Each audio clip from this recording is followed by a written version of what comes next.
My name is Samuel Shropshire. I'm an American citizen living in Saudi Arabia. I came here in November 2011, not knowing anything about Islam or the Prophet Muhammad, peace be upon him.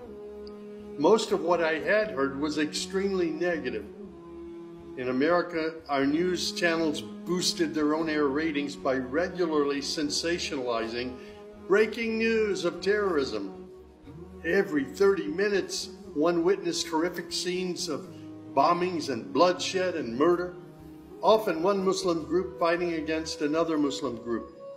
As killings and beheadings took place, there were always the shouts of Allahu Akbar, Allahu Akbar, God is great. I was invited here to Saudi Arabia by Safi Kaskas to work on what was known as the Q Project. Dr. Kaskas wanted to produce a new, easy-to-read American translation for the next generation of young Americans. Since I could not read or speak Arabic, I wasn't doing any translation work. I was simply invited here to check the English to make certain that this new interpretation of the Quran was easily understood. My work, of course, required that I read the Quran over and over again. Well, as you can imagine, having no knowledge of Islam, I had hundreds and hundreds of questions. I was shocked as I read to find that Jesus, peace be upon him, was often mentioned in the Quran. Jesus was presented as one of the greatest prophets. And even the story of the virgin birth was mentioned there. Many of the miracles that Jesus had done, I found them in the Quran. There were even a couple of Jesus miracles mentioned in the Quran that were not mentioned in the Bible. Evenings were mostly spent alone in a bedroom that had been set up for me in Dr. Safi's office. At night, I would stand on the balcony of that building and I would look across a very busy boulevard to a mosque. And I would hear the calls to prayer. I would see men and women coming to the mosque and leaving the mosque. Children were playing football in the mosque parking lot. Except for the minaret, it appeared to me to look like a typical Christian church in America. My heart longed to be in that mosque. I felt compelled by God to go there. A few months later, I got up the courage to walk down the street and to knock on the door of Taqwa Mosque. Now, nobody knocks on the door of a mosque. Normally, they just open the door and they walk right in. But I was not sure how I'd be received, so I stood there knocking until someone came to the door. That person simply said, "May I help you?" I said, "My name is Samuel. I'm a Christian from the United States. Is it okay if I come inside?" And that man, Shafiq Zubair, who was the caller to prayer, he reached out and he hugged me and he said, "Of course, come in." I sat in the back of the mosque during prayer times for 3 days. I didn't understand what was going on. I saw men standing, bowing, putting their heads to the floor as the Imam led them in prayer.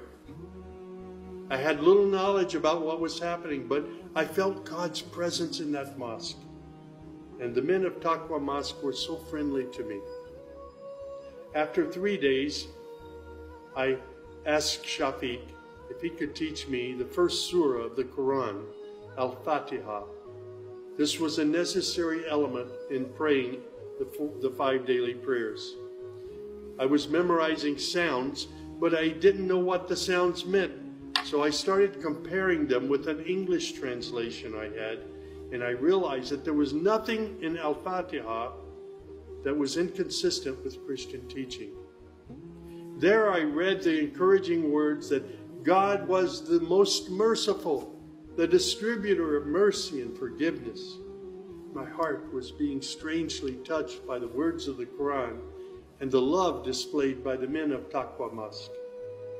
Dr. Sadiq Malki would later drive me to the Islamic Education Foundation in Al-Hamra neighborhood of Jeddah, where I said Al-Shahada. According to Islam, we're all equal.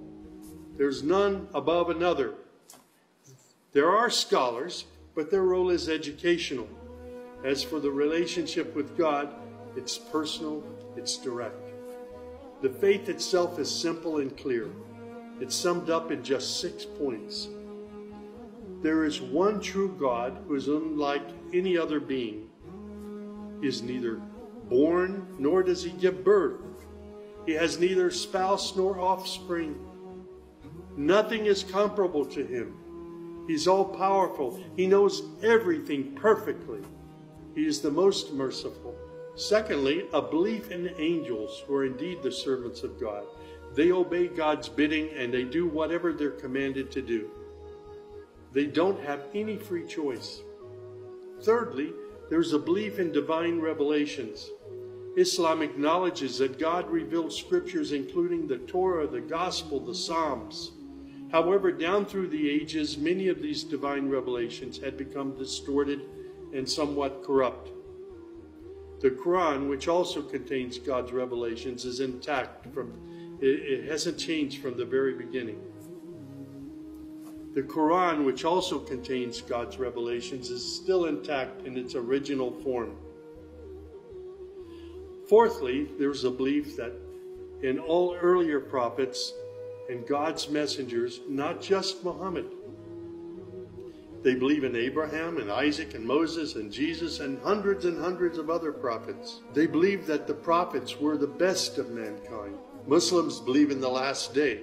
That's to say, this includes the belief in all that God and his messenger have told us about what happens after death, including recording of good and bad deeds, the resurrection and the gathering of all creatures, the reckoning that will take place on the great judgment day, the prophet's intercession, as well as heaven and hell. Man's ultimate aim will be to save himself on that day. Muslims believe in the divine destiny of predestination. Whatever God wills is certain to take place, and what he has not willed will never take place. This present life is a test for man, and man should endeavor to pass this test. These tenets of faith appeared to me entirely consistent with human nature. And then I asked, how can one become a Muslim? My search showed me that one needs to fulfill 5 specific duties, which are called the pillars of Islam. These are: first, a declaration to believe and to say verbally, I witness that there is no other deity other than God, and that Muhammad, along with all the other prophets, is God's messenger. Prayer is an important part of a Muslim's life. Muslims seek to maintain the 5 daily prayers. These are spread out over the day and night. Thirdly, there's the zakat. 2.5% of one's property is an obligatory charity, provided that one owns more than a certain threshold and holds it for a year. Then there's fasting. Fasting is an important part of the Muslim's life. Muslims fast throughout the month of Ramadan. They do this every year, abstaining from all food, drink, and sex, from dawn till sunset. One must also refrain from futile arguments and quarrels and forbidden things. The month provides a unique spiritual uplift for all Muslims. Then there is the pilgrimage or Hajj. This is performed in Mecca and its surrounding areas. It's a duty to fulfill this pilgrimage once during one's lifetime, provided that one is physically and financially capable of doing so. People often ask me, Sam, how did you become a Muslim? In the church was a library, and in that library were children's books. One of the books my mother got over and over again was called The God of Abraham. In that book were beautiful color photos of camels and deserts. She would read me the story of Abraham, how he was commanded by God to leave his mother and father because they were worshiping idols. She would pause and she would say, Sammy, you always have to pray to the God of Abraham. There is only one true God, the God of Abraham. My commitment to God has been strong and enduring since my younger years. And now I have found absolute peace in Islam, in a faith that I once thought was hostile. I found friendship and hope amongst a fraternity of other Muslim brothers and sisters. I have found a family of believers.